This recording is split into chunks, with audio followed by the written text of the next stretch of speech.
Hi everyone, it's Thorn. In this video, I want to talk about social media with a focus on witchcraft, witchy, magical, pagan social media in particular, just because there have been a lot of videos coming across my subscription pages in the last maybe 2 weeks or so with folks expressing their own experiences being on social media, whether it's larger accounts talking about what it's like to be some kind of influencer or content creator, or smaller accounts just talking about like what it's like to be online and how to learn best online and kind of like how to turn your online experience into something that really efficiently maximizes your education as a witch or whatever. Okay. We're all on the internet for different reasons. So what I'm going to do is I'm going to talk about, hopefully without being terribly long-winded as I can be, I want to talk about the things that I've done in the last couple of years to really improve my own online experience. And I thought maybe towards the end I'd tell you about like what my online experience actually is. But before I get there, just kind of some tips to generally make social media as a magical person a more positive experience, which is probably something that all of us could use a lot more of. I know, like, we spend hours and hours on our phones every day, and that's kind of, I think, true regardless of why you're on your phone. I read something really recently that said that like 80% of the time what we're doing is actually playing games, which I thought was really fascinating. I don't know if that's true or not. But yeah, given that we're on our phones all the time, and given that we know like how bad it can make us feel, I think it's worth looking at strategies to make it better. So kind of the first thing that I want to talk about generally, and I talk about this in The Witch's Path, is paying attention to who you follow and really considering, like, does my feed, whether it's your TikTok For You page or your, not the For You page, the following page or your Instagram feed, like whatever it is, do the people that you follow, do the posts that come across your screen actually make you feel better? Are you actually learning something?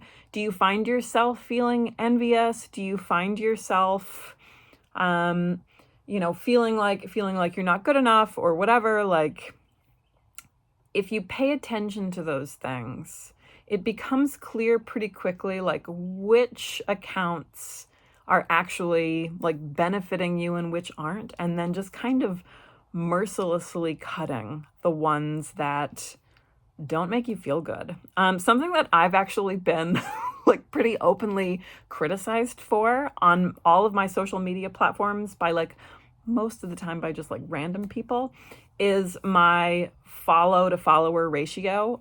If you notice, I follow very few accounts. I'm subscribed to very few channels on YouTube. I follow very few people, particularly not even relative to like the number of followers that I have. I think I usually follow anywhere from like 200 to 500 accounts, kind of varying, which I think is probably pretty typical.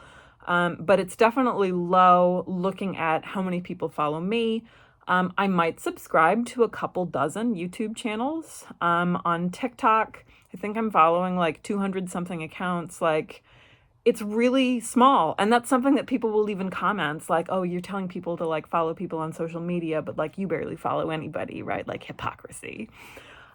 But the reason I do that is because I don't think of my social media feed as transactional, which means that if somebody follows me, I do not feel obligated to follow them back. If they seem like they might initially interest me, I'll look at their page and I'll ask myself, is this an account that adds something to my life? Whether it's like giving me insight into somebody else's life who I think is cool, maybe it's a friend, maybe it's another author who posts like really interesting, insightful things, or maybe, it's a meme account that just routinely makes me laugh. Like, whatever the thing is, it has to give me something because it's my social media feed. And your feed belongs to you too. And I think that there's this pressure that we have to follow tons of people. If somebody follows you, you have to follow back. And I think about, this is embarrassing, but I think about the very first time I was ever in like an America Online chat room in like 1998 or whenever it was. And it was the first time I'd ever been completely unsupervised because like nobody had seen these things before. Like typical families didn't have to worry about their kids because they didn't know to worry about their kids. And I felt personally obligated to reply to everybody in this chat room who addressed me. And the consequence was I talked to a lot of people who I should not have been talking to in retrospect. Okay. And like that's a goofy example, but I sort of think about that every time I'm on social media, and people are sometimes kind of pushy and demanding when it comes to follow backs. But everybody that you follow, I'm thinking about like Twitter here. This is particularly true on Twitter. I mean, all of the algorithms are mysterious to me, but like Twitter in particular does this, where like if you follow somebody, not only are you looking at everything that that person tweets, you're also like suddenly obligated to look at everything that they like or comment on. So and so follows this category. Like, what if you followed it? So and so looked at this thing for 10 seconds and now it's on your feed. Like, that's how it feels. So the bulk of what's on my Twitter feed isn't something I've interacted with, and it isn't even from somebody who I follow. It's like 6 steps to Kevin Bacon on my Twitter feed. So I'm very reserved and judicious about who I follow on all of my platforms. And it's because I'm very sensitive to how my feed impacts my mood. It's not because I'm just trying to be a jerk to people or I don't like very many people. I love people. But I limit the amount of time that I spend on social media, which I'm going to talk about in a second.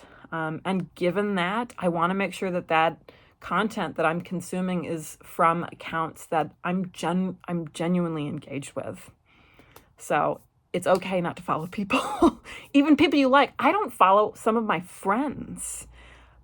I just don't. And a lot of the time it's because I'm talking to them all the time anyway, or it's a business account and I can support my friend's business by doing other things that doesn't necessarily entail following them. Like it's okay. Like you can make choices about your feed.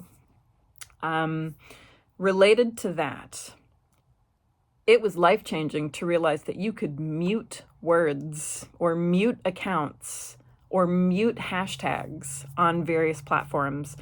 Can I tell you how much my life improved for the better when I muted the word witch talk?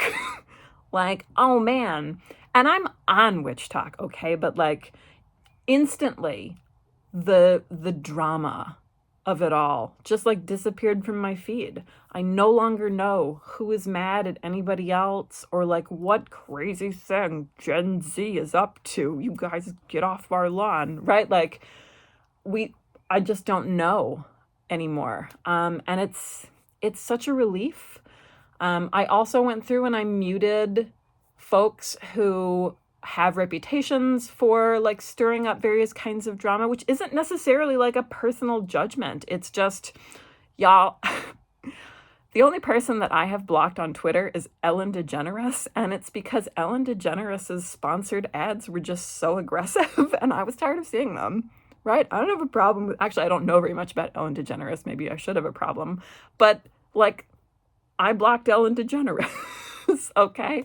Like, I don't feel like these are like the weighty moral judgments that we sometimes treat them as. Like, it's okay to mute people. It's okay to mute particular phrases. It's okay to mute certain accounts, right? Like, it's okay. So it can totally change the social media experience if we all just block Ellen DeGeneres. No, I'm kidding. So yeah, I mentioned earlier that I've also started using a timer. I use an iPhone, so I have started using screen time, and I actually find that it's been really beneficial because it's sort of, I respond really well to shame. So when my phone is like, you've spent 12 hours on this app, do you want to continue? And I'm just like, oh, it's judging me. I can set limits on individual apps or categories of apps, and that's what I've been doing. I've also been using this feature called downtime, where like for certain blocks of time during the day, I don't have access to certain apps. They go dark. And if I click on them, it's like, you're an adult. You can if you want to, but do you? Should you? And then I feel shame, and then I don't do it. So I've brought the time that I spend on social media way, way down. When I'm on TikTok or Instagram, it's almost always because I have something to post, and I don't do a lot of scrolling at all beyond that.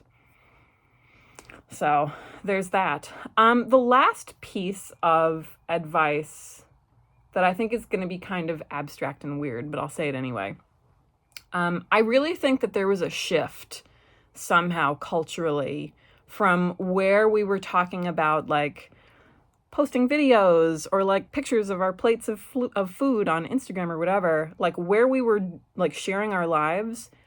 And then suddenly we all transformed into content creators. I need somebody to do some kind of like genealogy of content creation. Maybe I'll do that.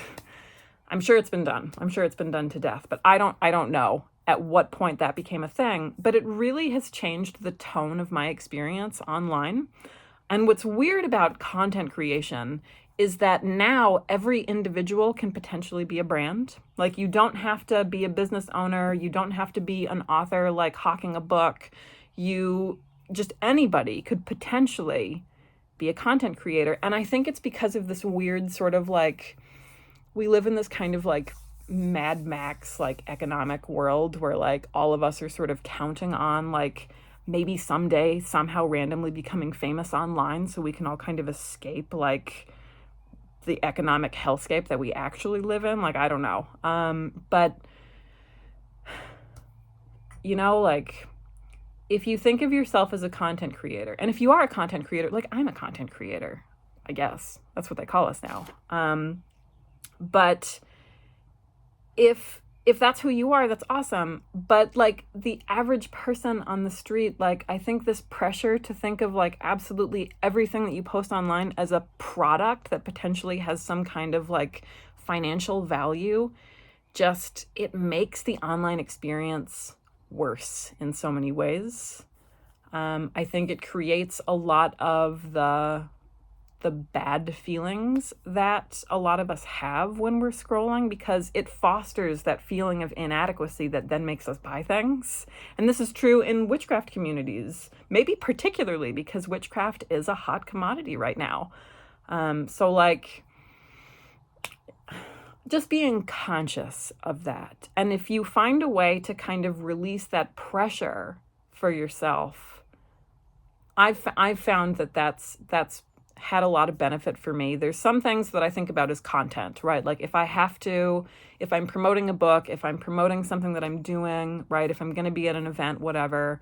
Or like when I started with a monetization on YouTube, right? Which is kind of hilariously a pittance. Okay. But when I think about content, like if I consciously approach it as content and I make different choices, then fine. But I can sort of compartmentalize that. And then like later, if I want to post something goofy just for me and my friends and people who I've got good relationships with, like casually online, and not think of it as like this giant failure if it doesn't get 1,000 likes, like the internet is a scary, treacherous jungle sometimes. So anyway, just some thoughts for you.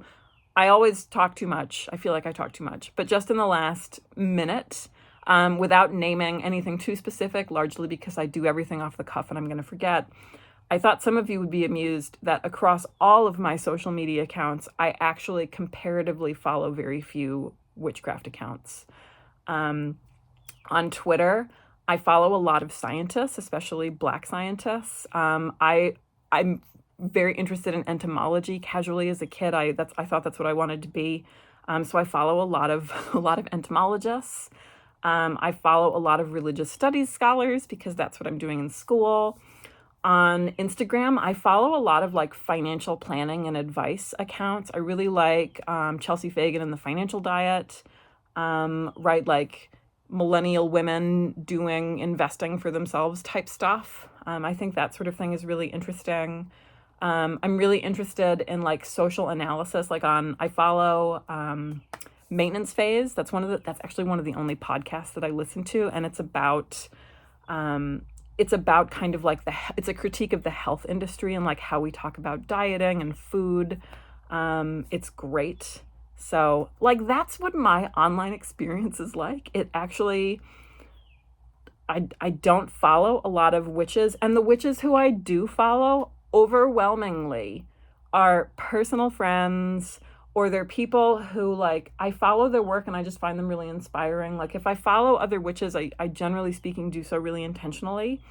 I don't follow a lot of other, in particular, like Llewellyn and wiser authors like myself, just because we're friends for the most part, and I can just be like old and not know how texting works, and I can call them, and then they make fun of me for calling them, and they say, why didn't you just comment on my post? Did you even see my post? And I go, no, I'm actually a 72-year-old man who's afraid of the internet, like trapped in this woman's body, which is why I didn't comment on your post. So anyway, that was my video. That was my content. I hope you all are well. Drop tips in the comments for making your own online experience better. These are just my tips. These work for me. They're not necessarily going to work for you. Just some thoughts. I hope you all are well.